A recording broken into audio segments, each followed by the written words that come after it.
এতিয়া একাধিক পদত নাপায়, কাৰণ এটা নিয়ম কৰা আছে যে যোনে চতুৰ্থ শ্ৰেণীত পায়, তৃতীয় শ্ৰেণীত পায়, তেওঁ চতুৰ্থ শ্ৰেণীত নাপাব।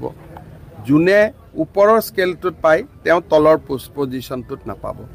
গতিকে এইবাৰ যাতে তেনেকুৱা ধৰণৰ ডাবল কেণ্ডিডেট নহয়, তাৰ বাবে এইবাৰ বহুতখিনি ব্যৱস্থা গ্ৰহণ কৰা হৈছে। এইবাৰ কেণ্ডিডেট লাভ হয়, নহ'লে 1-1.5 হাজাৰ ল'ৰা ছোৱালীয়ে ডাবল পায়। এইবাৰ আমি এটা ঠিক কৰিছোঁ, আৰু লাষ্টত কোনোবাই যদি ডাবল পায়, আমি আৰু এটা চিন্তা কৰি আছোঁ যে একেটা পোষ্টত দুটা হ'লে লটাৰী দি এটা কৰি। যেতিয়া বহি নিৰীক্ষণ হ'ব, তেতিয়া অসমৰ 6জন বা 7জন শিক্ষাবিদ এক্সটাৰ্নেল ইভালুৱেটৰ হিচাপে তাত উপস্থিত থাকিব, যাতে বহীত কোনো, এতিয়াতো বহী চিল পেক আছে। চিলৰ প্ৰথমবাৰৰ বাবে হ'ব নেকি ছাৰ? যোৱাবাৰো আমি কৰিছোঁ, অইন ঠাইত কৰা দেখা নাযায়। ভাৰতৰ অইন ঠাইত নাই, ভাৰতৰ অইন ঠাইতটো লুকাই লুকাই কৰে। আজি এতিয়া মোক ইমান দিনে কংগ্ৰেছে সমালোচনা কৰিছিল ইণ্টাৰনেট বন্ধ কিয় কৰিছে।